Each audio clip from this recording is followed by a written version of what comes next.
আগামীকাল থেকেই সারা ভারতবর্ষ জুড়ে একটানা 6 দিন ব্যাংক বন্ধ থাকবে। আপনারা ব্যাংকে গিয়ে কোনো টাকা লেনদেন করতে পারবেন না। তো বন্ধুরা, যদি আপনাদের এসবিআই অ্যাকাউন্ট থাকে বা পিএনবি অ্যাকাউন্ট থাকে বা ধরুন ICICI bank, HDFC bank, bank of India থেকে শুরু করে যে কোনো ব্যাংকের অ্যাকাউন্ট থাকুক না কেন, আপনার প্রত্যেকের জন্যই এটি একটি বড়সড় দুঃসংবাদ বলতে পারেন। কেননা 6 দিন যদি একটানা ব্যাংক বন্ধ থাকে আপনারা কিন্তু ব্যাংকে কোনো রকম টাকা তুলতেও পারবেন না এবং জমাও দিতে পারবেন না।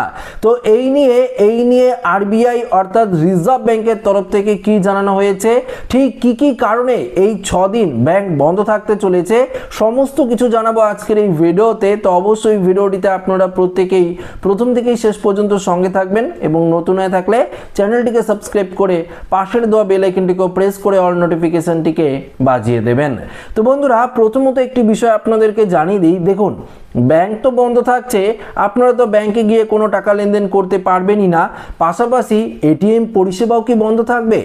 এছাড়াও আপনারা মোবাইল ফোনে যে ইউপিআই লেনদেন করেন সেটাও কি বন্ধ থাকবে? সেই বিষয়েও আপনাদের কিন্তু জানিয়ে দেব। দেখুন, এই মুহূর্তে আরবিআই তরফ থেকে কি আপডেট উঠে এসেছে সেটা আপনাদের এক নজরে জানিয়ে দিই। দেখুন, আগামী সপ্তাহে 6 দিন ব্যাংক বন্ধ থাকছে, এমনটা আগাম খবর উঠে এসেছে। আগামী সপ্তাহে যদি আপনার ব্যাংকে কোনো রকম জরুরি কাজ থাকে তাহলে কিন্তু আপনারা আর করতে পারবেন না। অর্থাৎ দেখুন, এখানে পরিষ্কার বলেছে সোমবার 30 মার্চ থেকে এখানে 5 এপ্রিলের মধ্যে দেশের বিভিন্ন প্রান্তে 6 দিন ব্যাংক বন্ধ থাকতে চলেছে। এর মধ্যে পরিষ্কারভাবে বলে দিয়েছে, দেখুন, মহাবীর জয়ন্তী রয়েছে, মহাবীর জয়ন্তী আগামীকাল রয়েছে, তাই পশ্চিমবঙ্গ সহ ভারতের প্রতিটি রাজ্যে এই মহাবীর জয়ন্তী উদযাপন করা হবে। গুড ফ্রাইডে রয়েছে, ব্যাংকিং বার্ষিক ক্লোজিং এর মতো গুরুত্বপূর্ণ কারণে কিন্তু এই ব্যাংক বন্ধ থাকবে। ফলে ব্রাঞ্চে যাওয়ার আগে ছুটির তালিকা মিলিয়ে নিয়ে অবশ্যই কিন্তু আপনাদের ব্যাংকে যেতে হবে। ধরুন আপনি ব্যাংকে গেলেন, আগামীকাল ব্যাংকে গেলেন এবং ব্যাংক বন্ধ, আপনারা জানেনই না, আপনাদের ঘুরে আসতে হবে। অনেক ক্ষেত্রে দেখা যায় যে আপনাদের এখন ব্যাংক অ্যাকাউন্টে যে টাকা রয়েছে সেটা এখন তুলতে হবে বা জরুরি কোনো কাজ পড়েছে, সেক্ষেত্রে আপনার এখন নগদ টাকা দরকার। সেক্ষেত্রে আপনারা ব্যাংকে গিয়ে অবশ্যই তুলবেন, তার জন্য আপনারা ব্যাংকে যাবেন, কিন্তু ব্যাংকে গিয়ে দেখবেন যে ব্যাংক বন্ধ এবং আপনারা কোনো রকম টাকা কিন্তু তুলতে পারছেন না। দেখুন, এখানে পরিষ্কার বলেছে 31 মার্চ মঙ্গলবার পশ্চিমবঙ্গ সহ দেশের অধিকাংশ জেলায় মহাবীর জয়ন্তী, তাই ব্যাংক বন্ধ থাকবে। পাশাপাশি 1 এপ্রিল বুধবার ব্যাংকিং বার্ষিক হিসাবে নিকেশ বা অ্যানুয়াল ক্লোজিং এর কারণে গ্রাহক পরিষেবা বন্ধ থাকবে।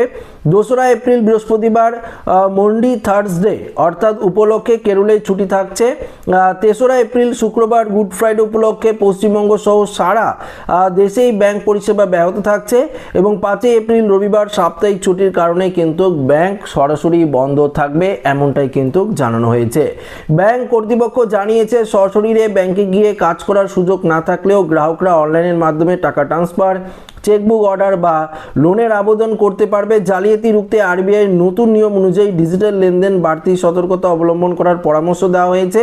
মাসের শেষ এবং বছরের শুরুতে টানা এই ছুটির কারণে এটিএমগুলিতেও নগদ টাকার সংকট হতে পারে, তাই সাধারণ মানুষকে আগেভাগেই প্রয়োজনীয় ব্যবস্থা রাখার পরামর্শ দিচ্ছে বিশেষজ্ঞরা। দেখুন, একটানা যদি 6 দিন ব্যাংক বন্ধ থাকে, ধরুন আগামীকাল থেকে একটানা ব্যাংক বন্ধ, সেক্ষেত্রে অনেকেই কি করবে, এটিএম থেকে টাকা তুলে নেবে। তো এটিএমেও পর্যাপ্ত পরিমাণে টাকা নাও থাকতে পারে, তখন আপনারা এটিএম থেকেও হয়তো ঘুরে আসতে পারেন, কিন্তু আপনারা অনলাইনে টাকা কিন্তু ট্রানজাকশন করতে পারবেন। সেক্ষেত্রে কিন্তু কোনো রকম অর্থাৎ বন্ধ করেনি রিজার্ভ ব্যাংক অফ ইন্ডিয়া, অর্থাৎ আপনারা ইউপিআই লেনদেন যেমনটা করছেন তেমনটা কিন্তু করতে পারবেন। ফোনপে, গুগল পে যেগুলো আপনারা করেন সেই সমস্ত কিছু ট্রানজাকশন আপনারা করতে পারবেন, সেক্ষেত্রে কোনো অসুবিধা হবে না। তবে যেহেতু ব্যাংকে কোনো আপনারা লেনদেন করতে পারবেন না, সেহেতু এটিএমে সবাই এখন টাকা তুলতে যাবে, তো সেক্ষেত্রে দেখা যাবে এটিএমে টাকার সংকটও কিন্তু দেখা যেতে পারে। তাই অবশ্যই আপনাদের আগেভাগেই ব্যবস্থা নিতে হবে। তো আশা রাখবো ভিডিওটি প্রত্যেকের ভালো লেগেছে। ভিডিওটি ভালো লাগলে লাইক করবেন, বন্ধুদের সাথে শেয়ার করবেন, নতুন হয়ে থাকলে চ্যানেলটিকে সাবস্ক্রাইব করে আমাদের সঙ্গে জুড়ে থাকবেন। ধন্যবাদ।